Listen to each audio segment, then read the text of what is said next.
Crazy weather here today. Just like the weather, a storm is here.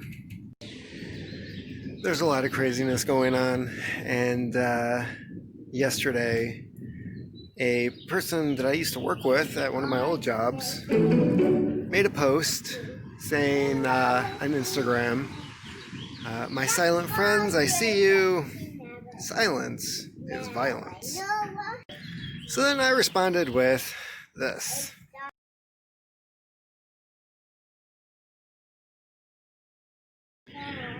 We saw this happen 4 years ago.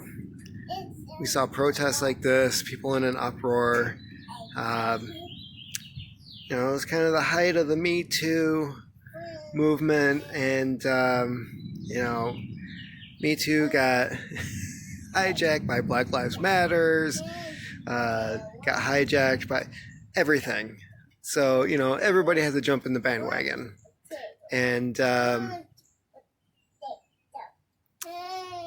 this movement, just like Me Too, is it's being hijacked by white people. If you look at a lot of these protests, you're going to see like 10 white people for every black person who's out protesting Black Lives Matter. On average. That's what I've been seeing. Everyone that has been, out of the 8 people that were arrested and had charges on them for the riots in Grand Rapids, 2 of them were black. So, I don't know, it's kind of an unbalanced ratio there. It's kind of like when the Me Too movement was going on, and everybody's pushing for feminism, and then it gets hijacked by the trans movement, and then all of a sudden you've got a man, a person who was born as a man, becoming Woman of the Year after less than a year of being open as a new trans woman. It's almost like they're saying, we agree with you. We want to stand with you. By the way, we don't think you're doing this right. You need our help. You're black. You're black and proud. You're black and strong. But you need the help of white people to get your message across.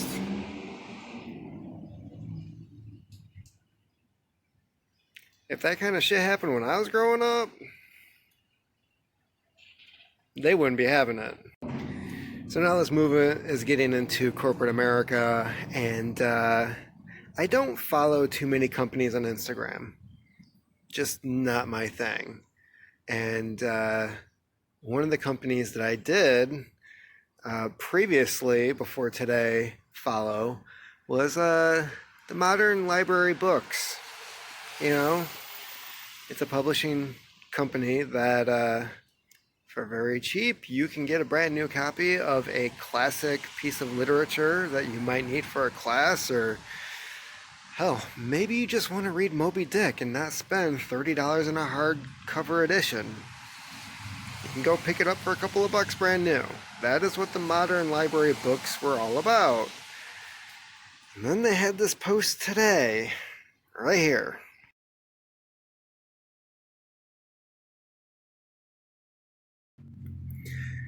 So this leads me to ask quite a few questions, like how many members of the Ku Klux Klan did you hire in your publishing company?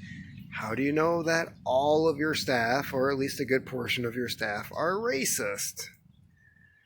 Why is it that you're doing a mandatory anti-racism class that all of your staff have to take?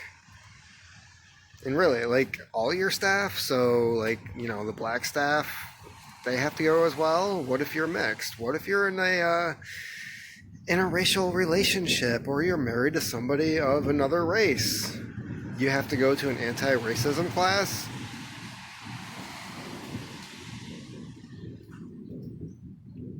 This doesn't make any sense. So one of the first things that came to mind was, other countries that have re-education programs like this, and people we're not fans of, like China or North Korea. I do believe the Russians had re-education camps, especially at the height of communism. All I'm saying is this type of behavior and treating people like they're guilty of a crime that they never committed, that was what got Trump elected to begin with. So if you don't like Trump, I think you need to cut this shit out. There was an opportunity that was missed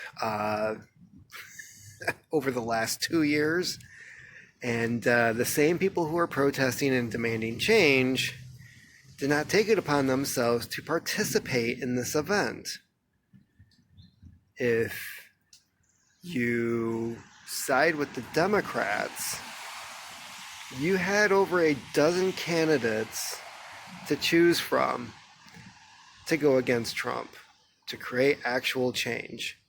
And I, for one, actually participated in this. Hundreds of dollars went towards 2 candidates, and neither one of them were chosen. These were the 2 people who not only did I think could beat Trump, but would actually work towards making this country a better place. And instead we have Joe Biden. So these people don't vote, they don't participate, they don't put their money where their mouth is. They yell and scream and act like little children, demanding something now. And I think the majority of these people, either they weren't spanked as children, or they definitely had some parents that just said, shut up and sit in front of the TV. And now we have instant gratification TV. And I don't think it's helping. So I was pushing for Andrew Yang and Tulsi Gabbard, and I had high hopes that it would not be Joe Biden, because he's not going to win.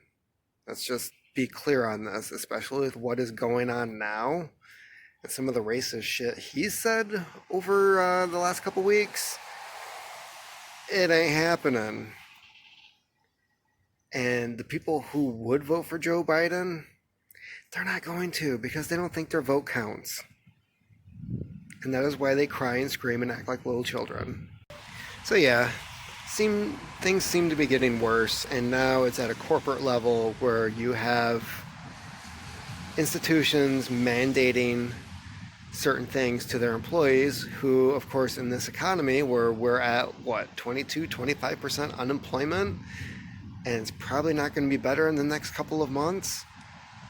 Yeah, they're going to go to these classes whether they want to or not, or if they agree with it. They're not going to argue because they need a paycheck. So now you're getting mandated re-education programs at a corporate level. I believe that's called fascism. So, let me know what you think. I also want to add in, look into the Seattle Autonomous Zone. 7 square blocks of city that was taken over by protesters. And it all boils down to the mayor telling the police, like, hey, don't do anything to the protesters. The protesters went into City Hall demanding the resignation of the mayor, who told the police, don't do anything. They took over City Hall and a police station. That is what we're dealing with now. Do I agree with any of this? Absolutely not. You know, I didn't agree with Ammon Bundy when he took over the wildlife refuge in Oregon. Although it was pretty funny when Obama was just like, nah, let him sit there. And of course they ended up arresting him when they left because they didn't have any supplies. That was well thought out. I also enjoyed the packages of gummy bear penises and dildos that people were shipping to these guys, which they would unbox live on YouTube. That was hysterical. I have a feeling there's going to be a recap of that with this autonomous region in Seattle. I got plans. But no, the only success story with something like this happening was Syria. When ISIS created their caliphate and took over part of Syria and northern Iraq and just expanded from there. Because it was a radicalized religious group, kind of like Black Lives Matter right now. Did I mention that the people in Seattle are wearing body armor and carrying weapons like firearms? Yeah, this is going to turn out great. So, let me know what you think. Is this stuff going too far? Do you think it hasn't gone far enough? At what point do we actually have somebody with a pair of testicles like step in and say this shit's enough, cut it out? Because yeah, this whole thing of like corporate mandate for this kind of bullshit, yeah, I could see that going a little too far until there's a nice discrimination lawsuit. I'm just waiting for that one. In the meantime, take care. Keep on typing.